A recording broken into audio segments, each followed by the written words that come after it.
Hey everybody, Springsel here, and as you can see, we're playing a really strange looking game. This is called Neo Scavenger. Now, I've only played this a few times, so I'm not an expert at it at all, and so I want to kind of run through the game with you folks, because I've really started to enjoy this game. I don't know what it is about it that I enjoy it, I just really enjoy it.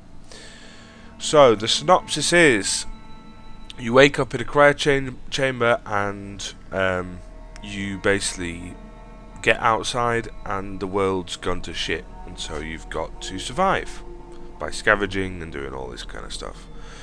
There is a little bit of reading, so I will do my best to narrate it as fluently as possible so you guys can understand what's going on without actually having to read it. Just need to listen to my voice. And hopefully we may have a good time. Now, I'm just going to say this now because this is how it's going to go. I've played this game a few times and I can't seem to get past the second day. That may just be because I'm shit at the game. It may just be that the game doesn't like me. So we'll start a new game. Here we go. So I'm a human. I have skills that I can choose, traits that I can add that will allow me to get more skills and abilities. On the left here we've got how many moves I've got, how hungry I am, how hydrated I am, how well rested, unburdened, comfortable, the terrain, how damaged I am, the amount of money I've got, and here are some of the other tools. Here is the weapon I'm currently got, which is punch.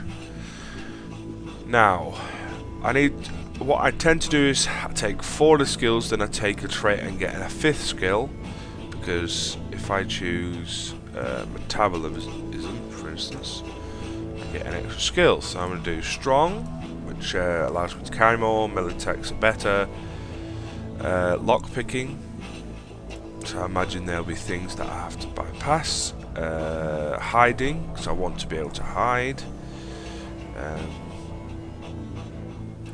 The next 2 I could do eagle eye, help scavenging, and what is the last one? Now this is always the trouble with what's the last one shall I do? Be tracking. I'll do tracking just for shits and giggles. There we go. So, you wake up disorientated, slumped over the base of an empty cryosleep pod, still damp from cryo fluid. The thick dust from the floor clings to your skin, leaving a clean spot on the ground, where a large 05 is painted. Across the room there is an open door to the hallway and a broken window leading outside. Just as you gather your wits, an unearthly scream erupts from down the hall beyond the doorway. Something is coming. Fast.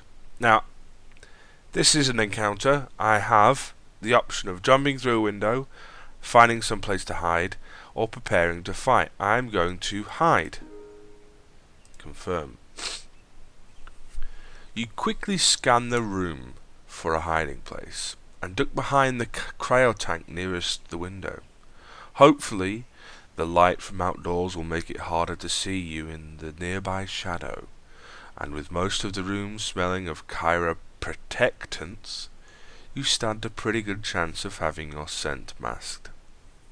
You hold your breath as something enters the room. Its heavy breathing becomes more nasal as it begins sniffing the air. The sniffing grows closer, but continues further into the room. It lets out an annoyed bark, huffs, and starts sniffing back into the hall. A few minutes later, you're pretty sure it's out of earshot again. Right, so I'm standing in the cryostasis.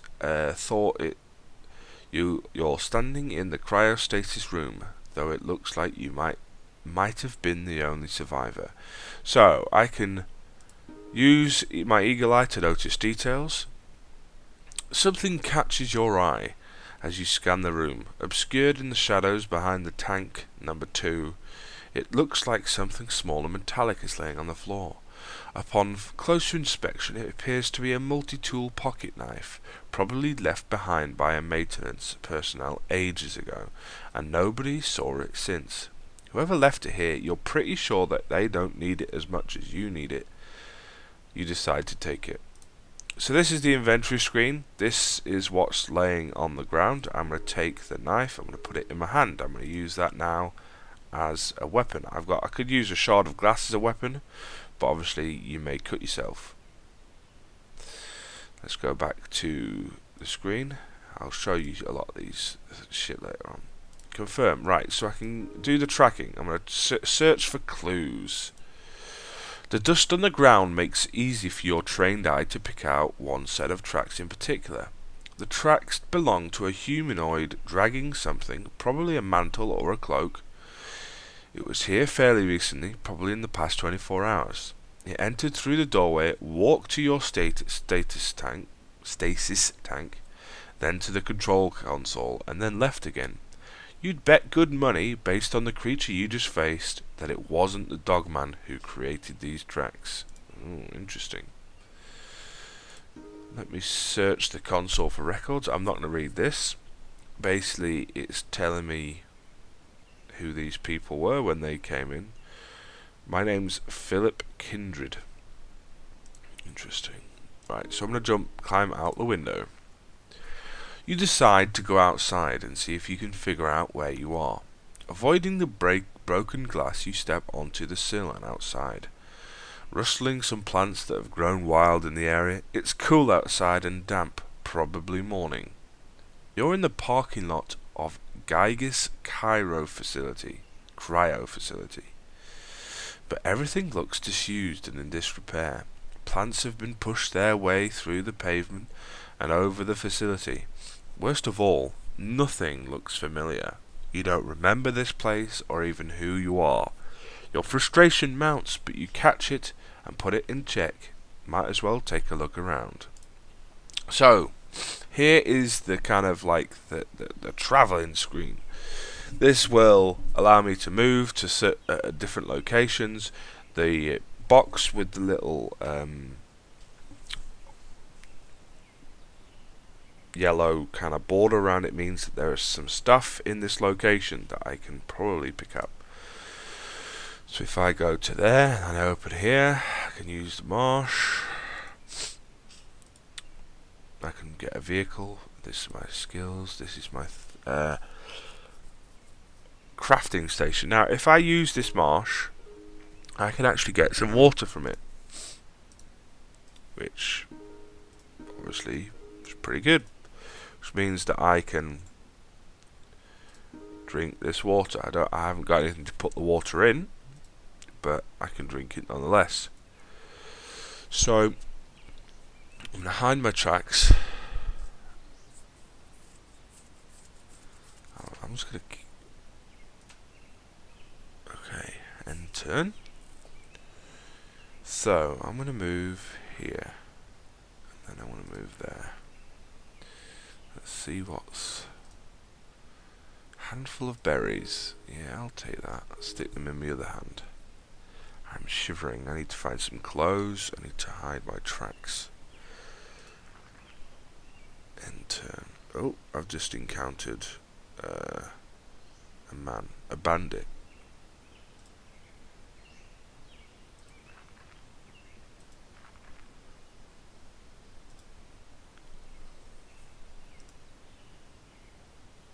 So I'm now suffering from hypothermia, and so I want to just quickly see what's here. It's a river. Don't need. Oh, might as well. No.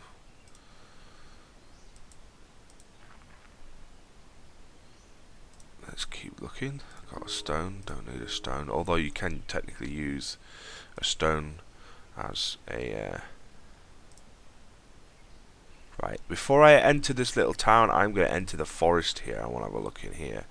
So I'm going to hide my tracks, and I'm going to end my turn. You look ahead. It looks like there's some sort of abandoned car. It's covered in filth, and what Glass remains is almost opaque with grime, so it's been here for a while. Hard to tell if anything's inside from here. The door on the side is open, though it looks like a tattered sleeping bag spills through the opening. Let me track. There was definitely a lot going on here at one point. The vandalism alone is testament to that. But you see little suggests that the vehicle was recently occupied. Looking at the sleeping bag, you wager that someone crawled out of it from its orientation. Or maybe they were dragged. Follow the trail from the bag. On a hunch, you search the direction the mouth of the sleeping bag indicates. Debris and weeds have covered most signs of a trail. However, a short ways off you notice it, the remains of a body. Most of it has been picked clean over years of decay, ruining any clothes it may have worn. However, it looks like a boot fell off along the way. So, I have a left boot. Stick it on my left foot, and it's at 100%. Wow, okay. So I've now got left boot. Confirm. Take the sleeping bag. Of course I'm going to take the sleeping bag. It's filthy and you shudder to think of the things that might have lined it over the years, but its warmth and not freezing to death beats hygiene any day. Can I just... Right, I'm going to eat the berries. I'm going to carry the sleeping bag because I've got nothing. I can't use it as a bag, so I'm going to have to confirm. Let's leave the car. Confirm. Right. I've still got some moves left. Player is in a campsite with average sleeping bag.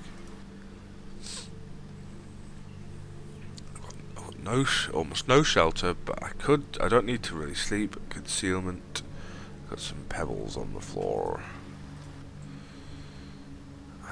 I'm hypothermic.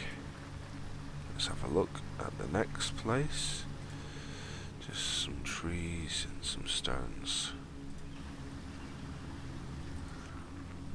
As you approach the town, there is no sign of activity. Buildings stand in ruin. Vehicles are overturned and blackened with fire. Explosion marks radiate outward from buildings and pavement. In the distance, strange-looking creatures circle in the sky like monstrous leathery vultures. The world has drastically changed from what you knew. Some sort of cataclysm has befallen Earth, returning mankind to the Dark Ages. And along with it, your hopes of finding a warm meal and some answers. You decide to look around and scavenge what you can from the ruins. So I'm going to have to end the turn now, of course. End turn. Hide the tracks. I'm always going to hide my tracks. I don't care. I need to hide my tracks. So now I'm going to scavenge. I'm going to select this building here. Now in this, I'll read that in a minute. I have some options here.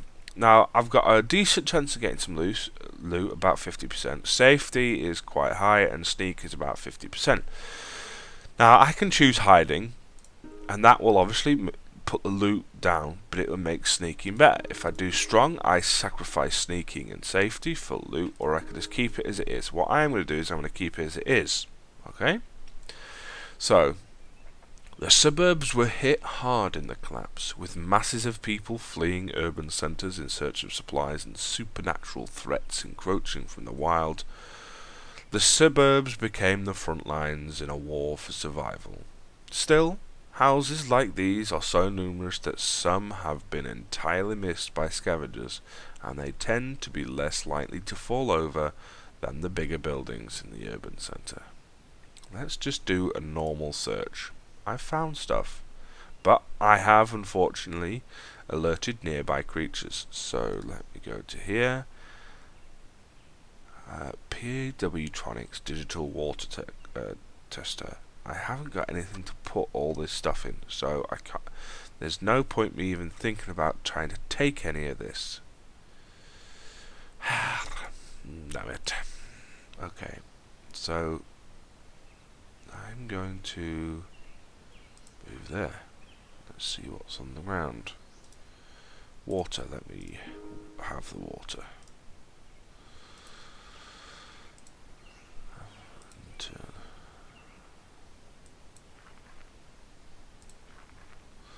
so it looks like there's another.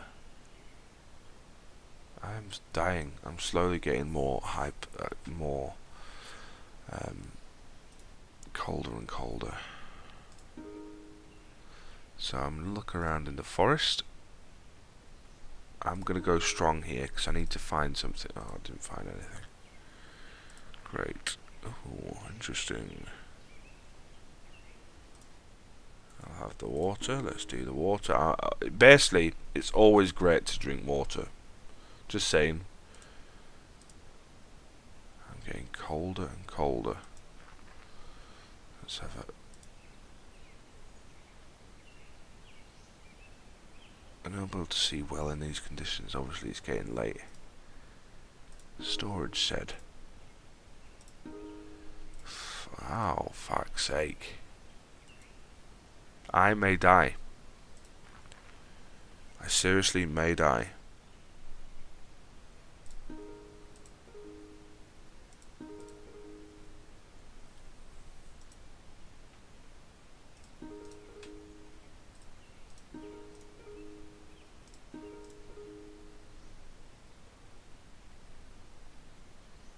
No concealment, but shelter's pretty good, so.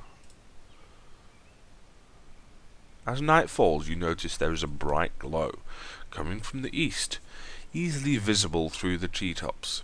It's no guarantee, but it could be a sign of civilization. Maybe even a lead on where you are, or who. And if nothing else, it's as good a landmark to strike towards as any.